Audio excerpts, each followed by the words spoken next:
This is Hogan Gidley, and welcome to the Tank Podcast. Today, Chad Wolf and I will talk with Senator Joni Ernst of the great state of Iowa to discuss the third anniversary of the historic Abraham Accords and the ongoing threat of Iran.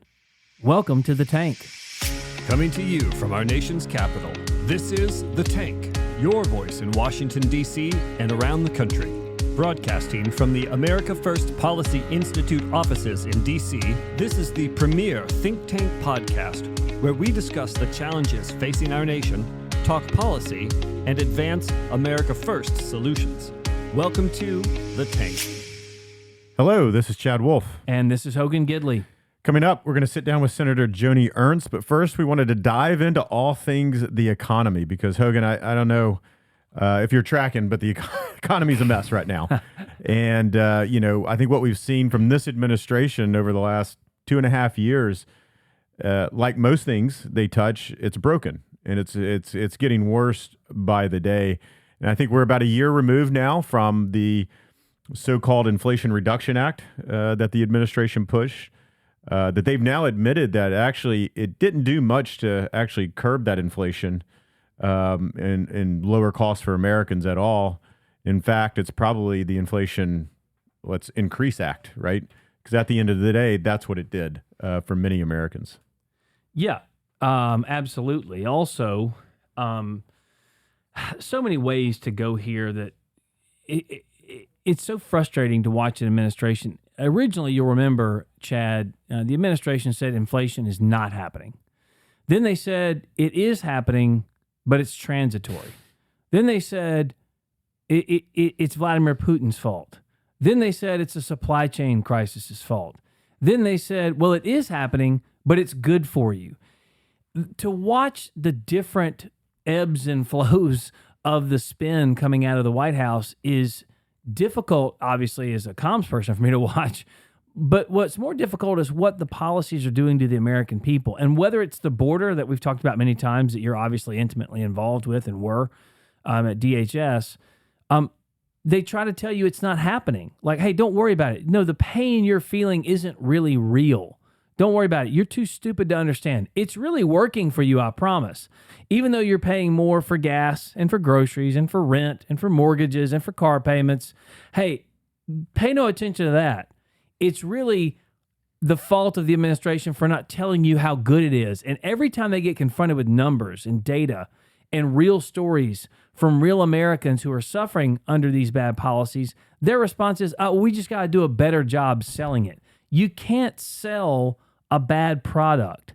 And the Biden economy is a bad product. The Inflation Reduction Act, we now know, they admitted at the time, really doesn't reduce inflation. Instead, it's kind of a Green New Deal giveaway.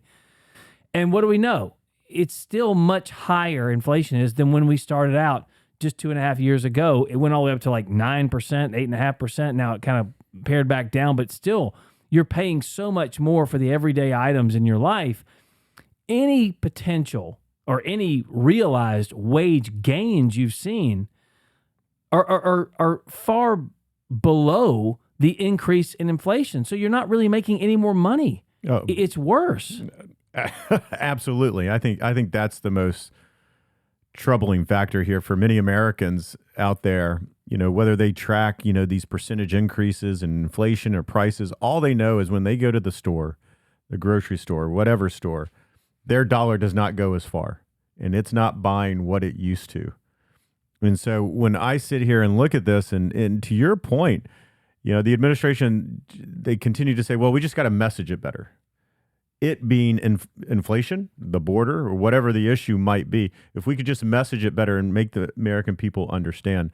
And that is not the issue. The fundamental issue here is their policy approach to these issues, which is flawed. Whether it's the economy, whether it's the border, whether it's national security, the underlying policy is flawed. And so it doesn't matter how much messaging that you do. But look, at the end of the day, the American people don't want to hear messaging. They just want prices to be lower than what they are today. They want gas prices to be lower than what they are today.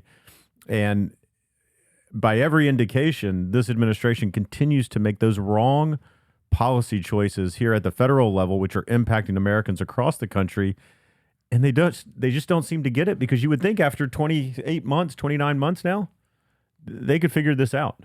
And they're not. It seems to be more of the same. It's like the border situation, whereas it may not be by accident, it's by design. I don't know why they insist on doing these types of things, because look, when you get into office, the current president, Joe Biden, basically said, I'm going to do everything the opposite of the previous administration.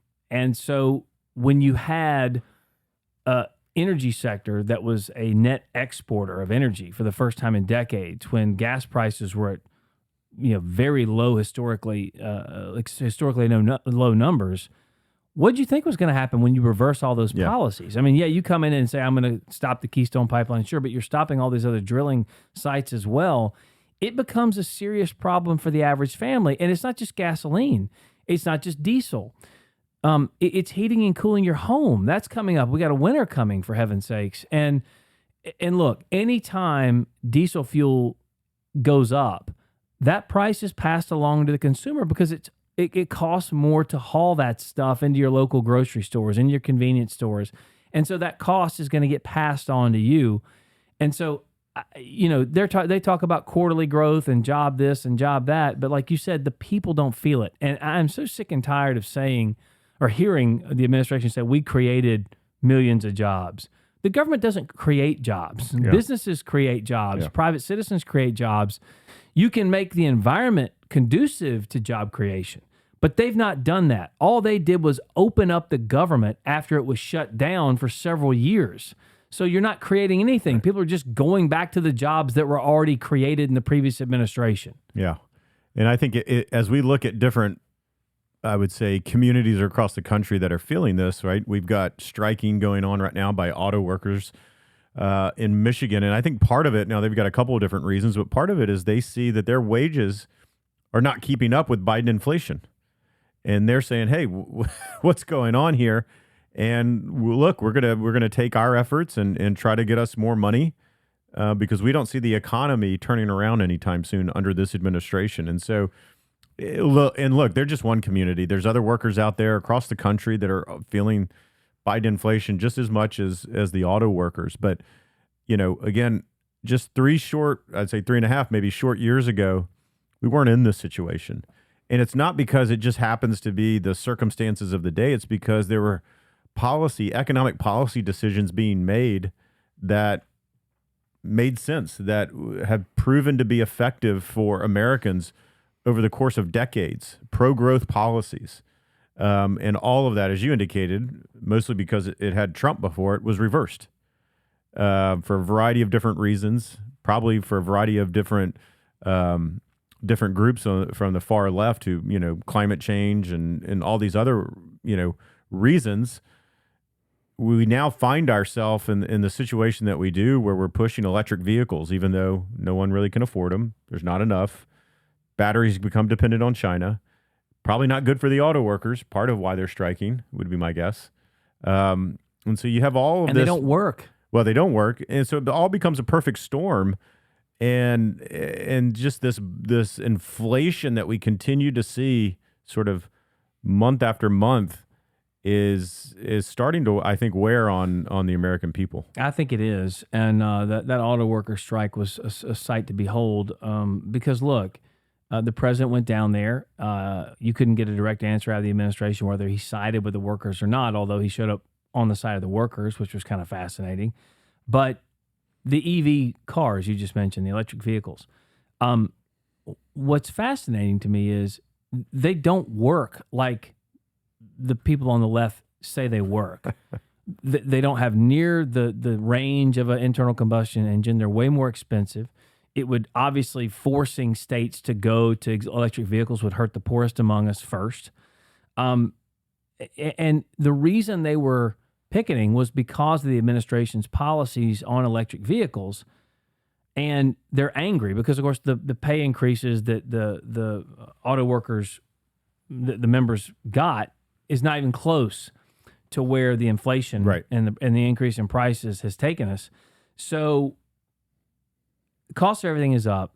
This mandate on electric vehicles pushes them to the picket line because it would take away 117,000 jobs from the industry. And then the president of the United States shows up to picket and stand in solidarity with the people that his policies put on the picket line. That's like, so good. They're there picketing because of the electric vehicle mandates, and he shows up and is like, hey, I'm staying with you guys, but you put us here. And then on top of that... You just got to message that better. That's right. That's what it's a messaging problem. Then he flies... You can't always blame the comms people, Chad. Everybody tries to blame the comms people. It's not always a messaging problem. Anyway, after all this, he flies on his Air Force One, which last I checked, because I've been on it many times, as have you, it takes a lot of fuel, to California.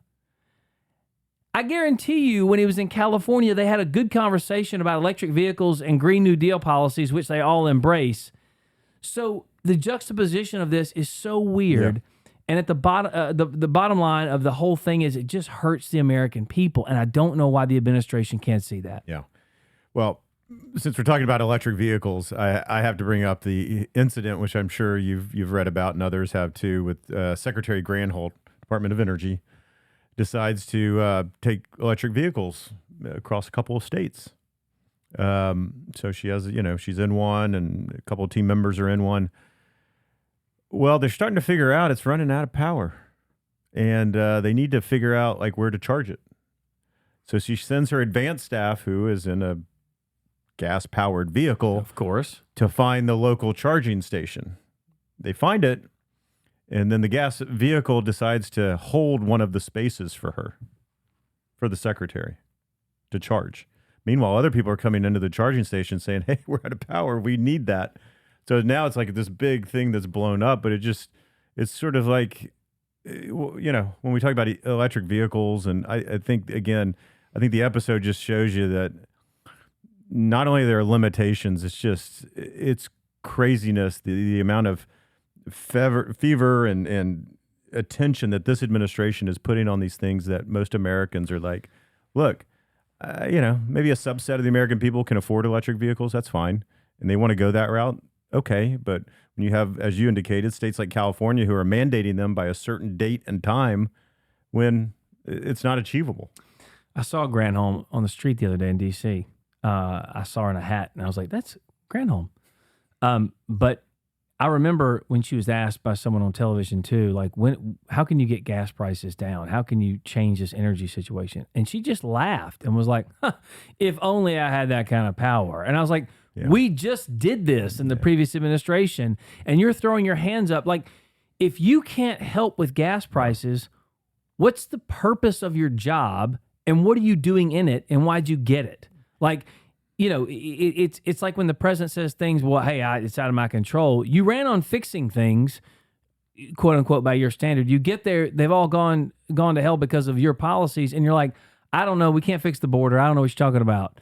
No, you did it. Yeah. It's just weird. It's almost like, if what's going on is a movie, and it's sort of like, not a great analogy, but it's a movie, it's almost like they're watching the movie instead of saying, no, you're actually in the movie. You're in the movie, you're part of it, you are directing it, you are starring in it, it's your movie. You're not just watching it. And so take some responsibility. I think, when we talk about messaging versus actually policies and gaslighting the American people to say, hey, it's actually what you're seeing and what you're feeling is not really actually happening. I think that's we talk about leadership a lot and we talk about not only having the right policies, but that leadership. And I think that's a big part of what I've seen over the last couple of years that's lacking. Gaslighting. See what you did there? Gas. That's good, right? Yeah. It's pretty good. Pretty good. Well, thanks for the conversation. This has been enlightening. We're going to shift topics here a little bit. We're going to talk about some foreign policy work in the previous administration with our good friend, Senator Ernst. Well, September marked the third anniversary of the Abraham Accords, which is probably one of the most significant advancement of peace in the Middle East and one of the top achievements of former President Trump's foreign policy. It was notable in particular because it put the Palestine issue to the side and focused on the common priorities of prosperity and security between Israel and its neighbors. And that was possible because of the trust that allies had in the United States, but also because of the peace through strength approach in standing with our friends and holding the line and deterring our adversaries. And so nobody embodies that peace through strength more than our guest today, Senator Joni Ernst of the great state of Iowa, the Hawkeye state of Iowa. She's dedicated her life to her state, but also to her country, including a military career of over 23 years, retiring as Lieutenant Colonel in the Army National Guard, serving in Iraq and Kuwait, and in fact is the first female combat veteran elected to serve in the United States Senate. And today in the Senate, she continues to stand for a strong American foreign policy, defense policies, member of the Senate Armed Services Committee. And for our conversation today, she is also co-chair of the Abraham Accords Caucus, where she fights daily to preserve peace in the Middle East. She's drafted several bills, several pieces of legislation to protect our allies in the region from Iranian aggression. It's just a real pleasure to have her. Senator, welcome to the Tank. It's great to be with you. Thanks so much. Senator, this is Hogan, and you and I have known each other for a while. I have been to your wonderful state of Iowa many times. I have traveled to all 99 counties twice. Take that, Senator Grassley. And it's called the full Grassley when you go to all 99 counties, so our listeners understand that. It's called the full Grassley. And I've been with Huckabee, I've been with Santorum throughout your state. And one of the things I wanted to start with today was the importance of how, I guess, engaged citizens can shape policy. Nowhere is that more evident than the state of Iowa. And being on campaign trails, and we can't really talk about campaigns, we're a C3, okay, it's all fine. But it is fascinating to watch voters in the state of Iowa ask questions of candidates from votes they took about policy from decades before, holding their feet to the fire for things they did, for things they didn't do. It blows my mind how seriously the people of Iowa take their job to hold elected officials accountable. They show up to things like the Roast and Ride, which is world famous at this point. They show up to so many different, town halls and things like that to talk to candidates to get the policy they want enacted. If you could talk a little bit about being in a state, being from a state that really sees so many people concerned about the future of the country, concerned about policy, and the pressure they put on those who hold office to enact the policies they want enacted. Yes. Oh, Hogan. And you know this so well.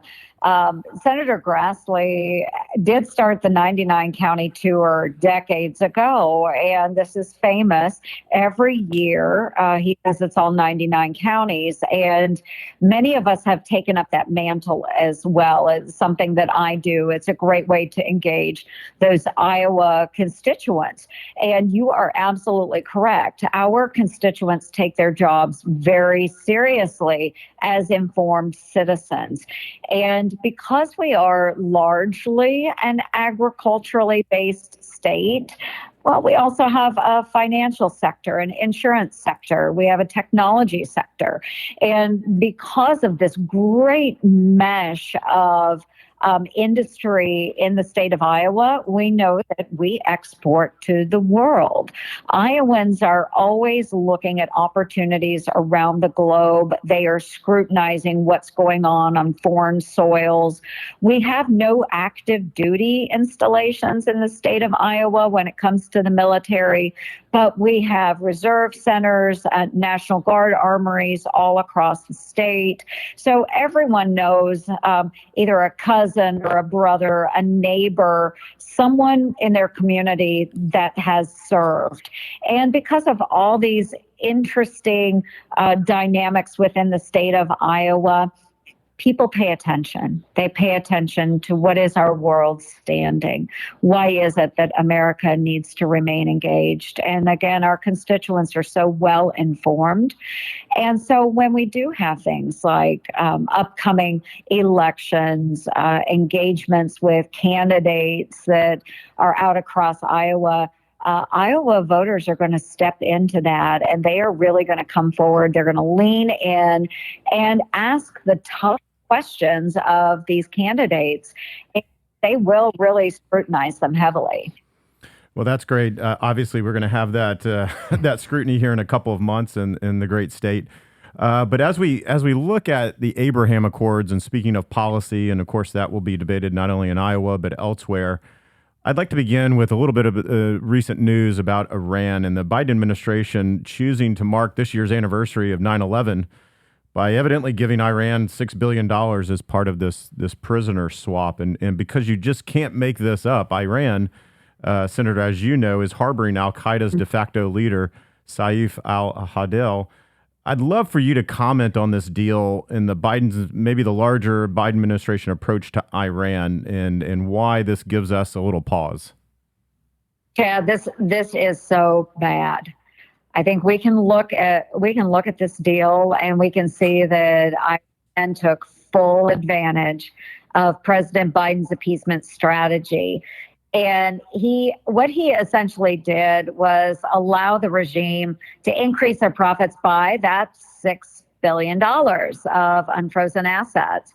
And President Biden he's recklessly putting at risk dozens of Americans as he's greenlighting Iran's violent activities, and he encourages more of this hostage diplomacy, meaning that the Iranians have benefited from this swap. They have seen assets unfrozen. What's to say they will not once again take American hostage in exchange for some goods or services from our administration? And so Biden bears the blame for putting the funds to look at what they're going to do. They'll end up enriching uranium. They'll increase their nuclear capability. And what we've done is just hand all this over to the number one state sponsor of terrorism. And he did it on September 11th, on the anniversary of 9/11. So I'm trying to work to hold this administration accountable. But bottom line, folks, President Biden's putting American lives on the line. You're so right, Senator. And what blows my mind here is it was a 5-person for 5-person swap. Okay. And you would go, okay, well, that's 5 for 5. That makes sense. That's equal. No, it's not, because the people that Iran had weren't somehow bad actors in Iran. They just got captured. And not to mention, it wasn't just 5 for 5. As you point out, they gave $6 billion on top of that as like a sweetener. The whole thing encourages more bad behavior. And that's what I think, to me, is so frustrating, because that bad behavior of Iran doesn't just target the United States, which of course it does, but it also has an impact on our ally in the region, the only real democracy, and that's Israel. And they've endured so many attacks via Iran. I mean, terrorists, they'll send balloons over the walls there, so kids will go run up to them, and they're rigged to explode. I mean, they're balloon bombs, for heaven's sakes. And it's so frustrating to watch the left and the media cover this as though Iran is really trying to be a good actor, when we know under the previous two administrations ago, under the Obama administration, they were pretty clear that, yeah, we knew they weren't telling the truth, but we just gave them all this money and all this attention, and we tried to tell the world they were moderating anyway. It was a complete and total lie. But the same day of that hostage swap, Israel's Minister of Defense made the point that Iran was building an airport in southern Lebanon, just 12 miles from Israel's borders. And as you know, that whole area is real close together anyway. The enemies and the allies live pretty close together. So tell us about the risks that Israel faces today and the importance of us standing with Israel to protect them. No, of course. And, if we can go back to that $6 billion figure, this is an administration that has refused to enforce existing sanctions on Iran. We have oil tanker after oil tanker leaving Iran, and yet we refuse to interject ourselves into that and enforce those sanctions. So here we have Iran walking away with $6 billion. And President Raisi, who, we call him the butcher of Tehran, he's already said that their regime will use the funds for, quote, whatever it needs. So you'll hear folks, defending President Biden out there saying that, oh, no, they can only use it for humanitarian purposes. I'm sorry, folks. Let's not be that gullible. Their own leader has said, we're going to take that money and we're going to use it for whatever the heck we want. And we know then that has a direct impact on the safety and security of Israel. Israel is our ally, bottom line, and they are under attack. by Iran and their proxies. I had worked a number of these issues, and again, in great connection with the Abraham Accords caucus. But I had the Defend Act, which passed in 2022, and this act enabled the Secretary of Defense to engage with those partners and allies in that region to build up this integrated air and missile defense infrastructure. So this is key to keeping not only Israel safe from Iran, but also the other Abraham Accords caucus members and other partners in the region. And we're already seeing progress in the effort, and we know that Israel is going to play a very key role in moving forward because Israel does have advanced capabilities and experience in this area. But again, that's $6 billion.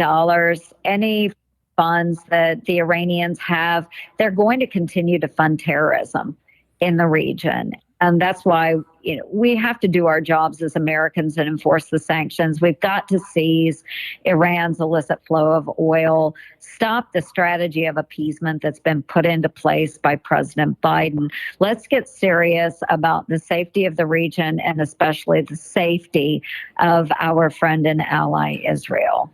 Well, Senator, you bring up a great point. Now, let me just stay on that just for a minute. And I know we've got some other issues to cover, but this is a big one, right? So when the American people see that we've given Iran, again, probably one of our largest adversaries, $6 billion, and to say that they can only use it for humanitarian reasons, we all know that's a joke. And I think you articulated that.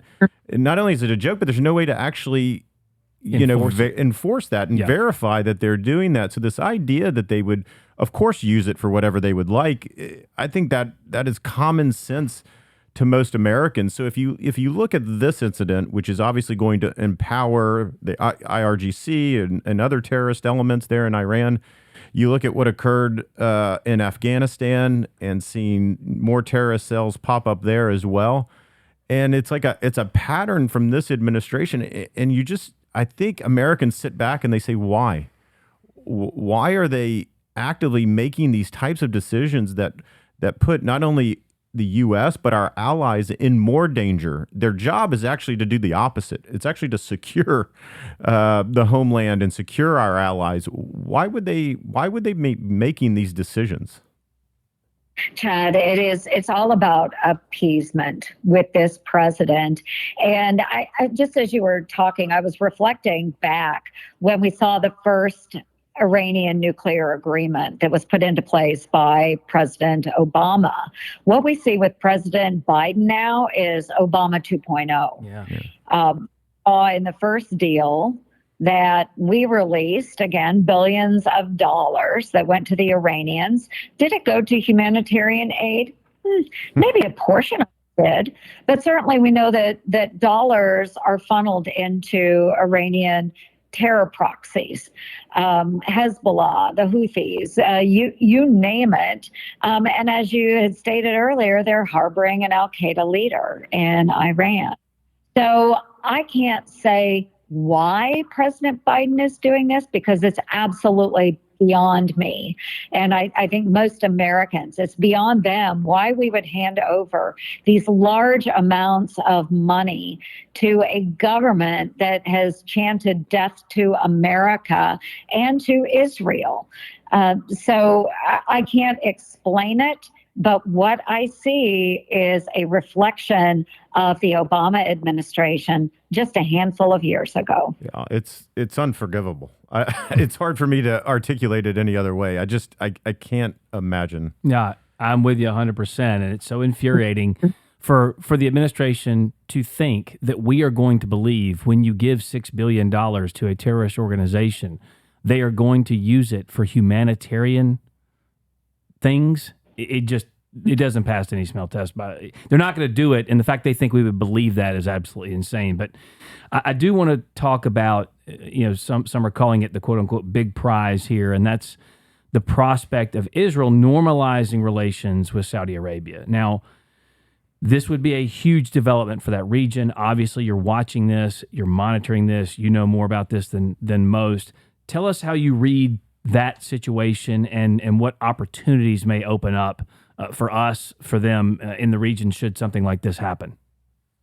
Yeah, this is absolutely incredible. With Saudi Arabia working together hand in hand with Israel would be an absolute seismic change for peace in this region.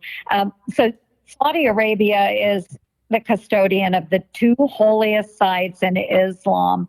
And the kingdom is seen as an authoritative voice in that region. So if truly we can see in upcoming years, within our lifetime, that there is a peace agreement between Israel and Saudi Arabia, it would likely result in a cascade of various peace agreements across that region and fulfill this incredible endeavor that President Trump started initially with the Abraham Accords. So again, the voice of Saudi Arabia carries a lot of weight. And so if we see Saudi Arabia and Israel together hand in hand, that is such a great signal to the other Muslim nations, the other Arab nations, that they can also join together with Israel in peace and push back against the tyranny of Iran. You hit on something there that's important, and it's the common enemy that everyone shares in the region. That's Iran. So one of the reasons the Abraham Accords were able to happen was because we rallied the region around that common enemy. And when you try to normalize relations with Iran, you try to normalize their behavior, as this current administration is doing, it sends some of those allies in the region to other nations. It also puts at risk the solidity of the Abraham Accords when those countries, when Saudi Arabia looks at us and says, wait a minute, if the United States is going to cozy up to Iran, I thought we were all in agreement, they were a bad actor. All of a sudden, we're normalizing things with them. It really does kind of set the bad tone, and it sends them to other nations like Russia, like China, to try and form partnerships and become allies. I think that's a real problem for us, too, in the future. Yeah, absolutely. I agree. We've had a number of years since we saw the Abraham Accords being signed. And we see this increase in Iranian aggression. And so this, to me, demonstrates that we need to strengthen the work of the Accords, not diminish them, because we do want to see other countries coming together and working with us. Together, we are going to be stronger in pushing back against Iran. Biden's appeasement strategy with Iran actually threatens to undo the work that has gone into the Accords. A number of those countries, when they see President Biden cozying up to President Raisi, it makes them cringe and not trust the United States of America. President Biden, he's alienating our partners. He continues to pander to Iran, and he continues to chase after this idea of some great nuclear agreement with Iran, which is never going to happen. And he will continue to fail to enforce the sanctions.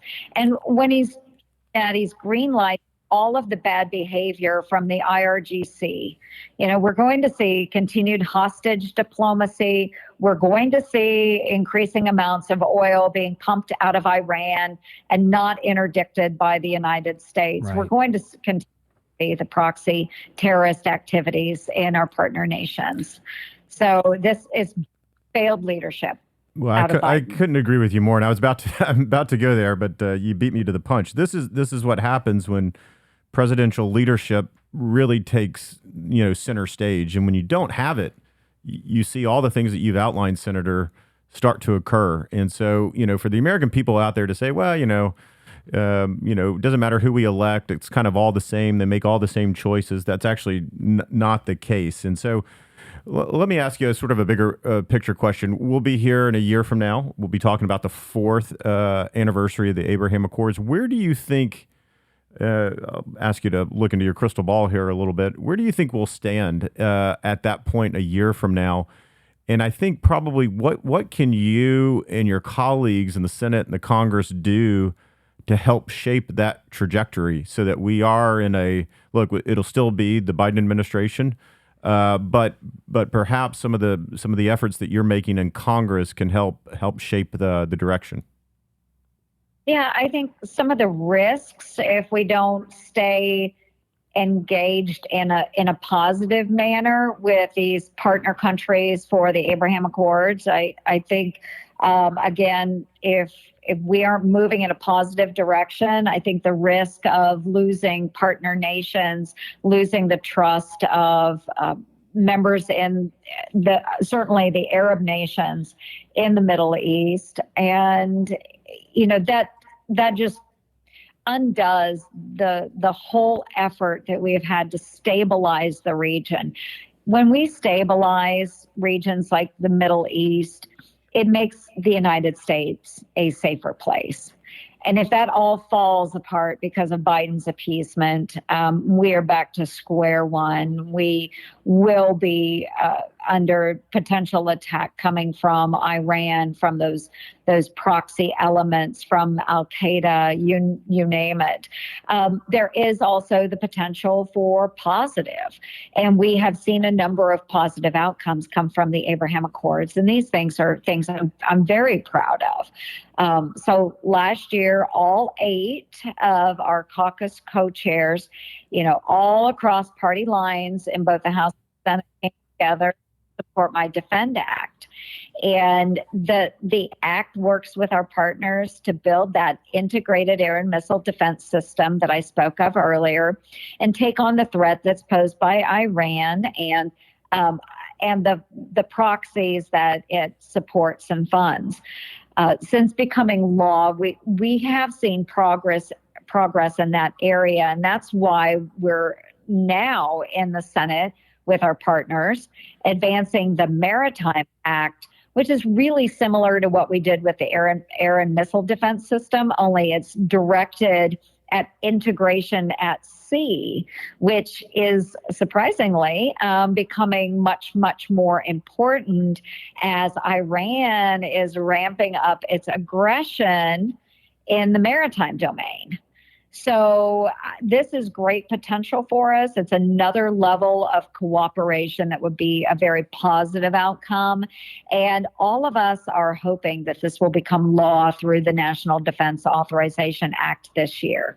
So we could slip backwards, but, there's still some positive things that we can see upcoming year. Well, we appreciate your leadership. I think both of those pieces of legislation are hugely important. So we hope to see those into law here very soon. In our last minute or so, let me just change topics on you. We could talk about Abraham Accords probably for the next hour or two, but I know your other passion that you have there in the Senate is also talking about how we drain the swamp, how we return power back to the American people, how we both attack and maybe even defeat the administrative state at one point or another. And Senator, I was doing a little background before we came on, and I pulled up a couple of pieces of legislation you've introduced. So I have to give you and your team a lot of credit. I love these, how you describe these and the actual titles of these legislations. One is the Swamp Act. Love it. The Scrub Act, and then the Show Up Act for those bureaucrats who continue to this day telework while other regular Americans have to go into work every single day. So let me give you 60 seconds to talk about your efforts, but I just wanted to highlight those for you as well. Thank you so much. And all of these bills are part of my Make 'em Squeal effort here in the United States. We call them good governance bills. The Swamp Act, of course, I've had this for a number of years, but trying to move the headquarters of our agencies out into the areas where those bureaucrats will actually be accountable to the constituencies that they are set to serve. So for me, an example I use, USDA, Department of Agriculture. Why is it located in downtown Washington, D.C., where if you look out any number of their windows, you will never see a farmer? Why not locate that to Iowa or Kansas or Nebraska, somewhere where they are integrated with agriculture? So it makes sense. And the work we do through COVID has become such a big issue because we have calls that go unanswered at the agencies. They're only sitting at 25% occupancy rates at their office buildings. And we don't even know if some of those teleworkers are actually working. We have seen demonstrated examples of employees taking bubble baths during their Zoom calls with their coworkers when they're no joke. It's hard to make it up. It's hard to make that up. And unsee it. This dude was actually turned in by his coworkers. So, wow. Not well liked if you're being turned in by your coworkers. But we have a responsibility to serve our constituencies, and that's not happening. We're accountable through telework. Well, two quick things to finish up, and these are kind of one word, one anecdote answers, if you would, please, Senator. One is, you guys obviously work with a lot of other people in the U.S. Senate. They influence each other quite a bit in different ways. Can we expect you to take Fetterman's lead and show up in a hoodie, flip-flops, Crocs, and shorts on the floor anytime soon, or no? I was talking about this the other day because I do work out in the gym in the morning. Yes. And I could just roll straight from the gym onto the floor of the Senate. You could? No need to change. You're there. intimidating But enough. I don't know that would make it worse. It'd be way more intimidating. I do believe that there is a level of respect that needs to be exhibited on the floor of the Senate. And there may have to be certain exceptions made for certain individuals at certain times. But passing a blanket policy, I don't think this is the appropriate move in the United States. Not to mention the staffers still have to dress up. But one last thing, and this brings it back to Iowa if you can. Tell our audience something interesting about Iowa they may not know. And you can't say sneaky good food scene in Des Moines. I think everyone understands now. Reporters from across the country say, you're not going to believe how good the food is downtown now. And it's not all corn-based. It's a lot of other things, beef, pork, everything. So you tell us something interesting about Iowa. I could go on for hours about for Iowa. One thing that happens, two things that happen during the summer months, of course, the Great Iowa State Fair. And if you are looking for a family-friendly event, the 10 days at the Iowa State Fair is going to highlight all that is good and wonderful about our fantastic state. But another event that happens during the summer is what we call RAGBRAI. It's the Register's annual Great Bike Ride across Iowa. And we have over 10,000 registered bicyclists that will start on one side of the state. So they'll start, say, at the Missouri River, and they will literally bike across a selected path, bike across the state of Iowa over the course of a week until they reach the Mississippi River on our eastern border, where they dip their bicycle tire into the river. Wow. It is a great and it highlights some of the wonderful areas of Iowa. The route changes every year. The cities and communities host these bicyclists. It's Iowa hospitality at its finest. And if you're a bicyclist, I would encourage you to engage in RAGBRAI. I would do that, Senator, honestly, if it was held at the same time as the fair, where I could stop and get my fried butter and my fried Oreos and kind of carb up for the ride. And then keep going. My pork chop on a stick, all those things, butter cow, the whole thing. What you can't see is Hogan's over here saying, "Oh, that ride looks easy. I can do that." Not what it's hard to drive across Iowa in a car, much less on a bike. Right. Anyway, oh, thank you so much, well, Senator. Thank you. I know we got to get you out of here. You've got a hard stop, but really want to appreciate your time. Talking about, obviously, Iran, Abraham Accords, very serious stuff there, but also touching on a few lighter things. So appreciate it, and we look forward to having you back. Oh, thanks so much, guys. Such an important topic. Thank you. Thank you, Senator. Appreciate it. Text the word tank to 70107. That's tank to 70107 to get exclusive content from the Tank podcast and to learn more about the America First Policy Institute.